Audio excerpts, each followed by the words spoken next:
Hello बच्चों, अब हम उसी प्रश्न को दूसरे मेथड से करेंगे। एक एथलीट वृत्ति पथ जिसका व्यास 200 मीटर है का चक्कर 40 सेकंड में लगाता है, तो 2 मिनट 20 सेकंड के बाद वो कितनी दूरी तय करेगा और उसका विस्थापन क्या होगा। ठीक है, तो हमें दे रखा है कि एक चक्कर लगाता है बराबर 40 सेकंड में। तो हमें ये निकालना है कि 2 मिनट 20 सेकंड में वो कुल कितनी दूरी तय करेगा और उसका कुल विस्थापन कितना होगा। ठीक है बच्चों, ध्यान दें सभी बच्चे।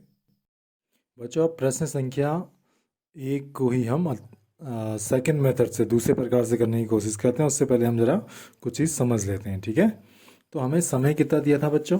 हमें समय दिया था टी बराबर दे रखा है 2 मिनट 20 सेकंड का हमें समय दे रखा है। तो हमने क्या करा था, मिनट को सेकंड में कन्वर्ट कर दिया था। तो 1 मिनट बराबर होता है 60 सेकंड, तो 2 मिनट में 2 गुणा 60 हो जाएगा। प्लस ये सेकंड के रूप में 20 दे ही रखा है, तो इसे हम ऐसे कैसे ही लिख लेंगे। तो ये कितना हो जाएगा बच्चों? बराबर हो जाएगा आपका 120 प्लस 20 बराबर 140 सेकंड। ठीक है बच्चों, तो ये आ गया आपका 140 सेकंड। तो अब आपको ये ढूंढना है कि 140 सेकंड में उसने कितने चक्कर लगाए, या 140 सेकंड में उसने कितनी दूरी तय करी, ये हमें प्रश्न में पूछा गया है। ठीक है बच्चों, ये कुछ इसी प्रकार से है। मान लिया जाए कि आपको 42 केले दे रखे हैं, 42 बनानास दे रखे हैं। आपको बताना है कि इसमें कितने दर्जन केले हैं। तो आपको पता है कि 12, 1 दर्जन बराबर कितना होता है? 1 दर्जन बराबर होता है 12 केले।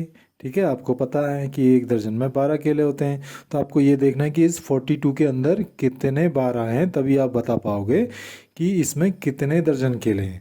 तो देखो, 12, 1 12, 2 12, 3 12। तो क्या 4 12 हो सकता है? नहीं हो सकता है ना। 12 तियाँ कितना होता है? 36 होता है, और 12 चक्को 48। तो नहीं हो सकता है। तो अब बचे कितने? 6।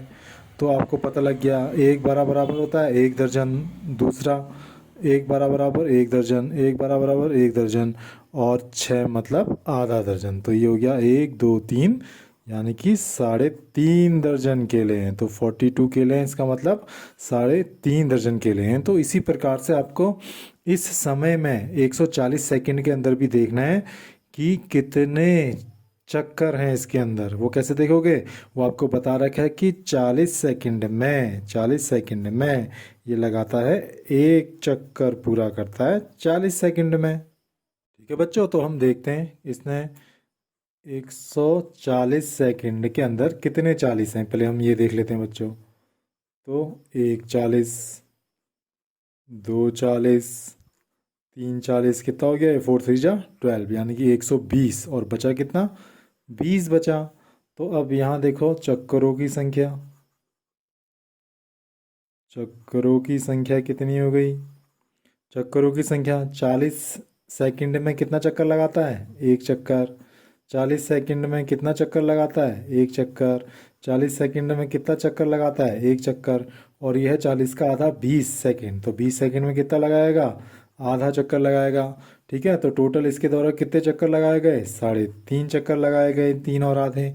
ठीक, इसी प्रकार से अब देखो बच्चों, ये कितनी दूरी तय करेगा। एक चक्कर में कितनी दूरी तय करता है? वृत्त की परिधि के बराबर ना। वृत्त की ये परिधि है। मान लिया जाए यहाँ से इसने चक्कर लगाना शुरू करा, ये केंद्र है वृत्त का। तो एक चक्कर लगाया, एक चक्कर लगाने में कितना दूरी तय करेगा? ये उतनी दूरी तय करेगा जितनी की वृत्त की परिधि होगी, तो 2 पाई आर। फिर एक चक्कर लगाया, फिर कितनी दूरी तय करेगा?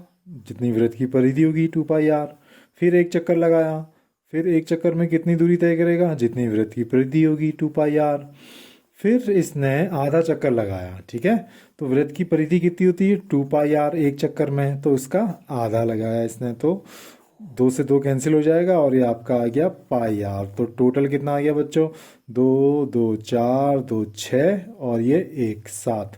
तो 7 पाई आर चक्कर लगा दिया इसने। ठीक है, यानी कि इसने इतना दूरी जो है, इतनी डिस्टेंस ट्रेवल कर दी, 3.5 चक्कर में इसने 7 पाई आर का डिस्टेंस ट्रेवल करा। तो अब देखते हैं कुल दूरी कितनी हो गई इसकी। कुल तय की गई दूरी बराबर कितना आ गया? 7 पाई आर आ गया। तो इसको हम लिख सकते हैं 7 इंटू 22/7 गुणा आर। और इसमें जो व्यास है वो कितना दे रखा था, 200 मीटर। तो डी बराबर दे रखा था आपको 200 मीटर। तो आर बराबर आपका आ गया था d/2 बराबर 200 मीटर बटा 2 बराबर 100 आर। तो आर बराबर 100। तो इसमें वैल्यू रख दोगे आप 100 की, तो 22/7 गुणा 100, 7 से 7 कैंसिल हो जाएगा, 22 गुणा 100 बराबर 2200 मीटर। तो इसके द्वारा कुल तय की गई दूरी हो गई 2200 मीटर। ठीक है बच्चों, इसी प्रकार से हमने निकाला चक्करों की संख्या। अब हमें देखना है डिस्प्लेसमेंट, तो डिस्प्लेसमेंट के लिए वही चीज़ देखेंगे। देखो बच्चों, 3.5 चक्कर लगाए, एक चक्कर, फिर दूसरा चक्कर यहाँ कंप्लीट हुआ, फिर तीसरा चक्कर यहाँ कंप्लीट हुआ। अब चौथा चक्कर जब ये लगाएगा तो चौथा चक्कर कंप्लीट पूरा नहीं लगा पाएगा, आधा लगाएगा ना, अंडर हाफ है ये, 3.5। तो आधा चक्कर इसने लगाया तो पॉइंट बी में पहुंचा। तो इसके पास अब दो रास्ते हैं, देखो, एक तो ये वाला रास्ता है और एक ये वाला रास्ता है। और हमें क्या ज्ञात करना है, विस्थापन ज्ञात करना है, डिस्प्लेसमेंट ज्ञात करना है।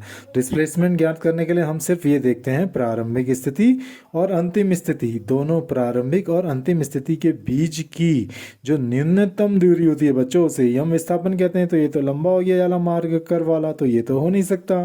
तो यही वाला मार्ग बचा है ए से बी तक। तो ये कितना आ गया, तो इसके द्वारा चला गया विस्थापन जो हो जाएगा आपका डिस्प्लेसमेंट, वो हो जाएगा 200 मीटर। तो बच्चों इसको इस प्रकार से भी हल कर सकते हैं। ये वाला मेथड ज़्यादा इजी है, मुझे लगता है कि ये वाला मेथड ज़्यादा बच्चों को इजीली समझ में आ जाएगा।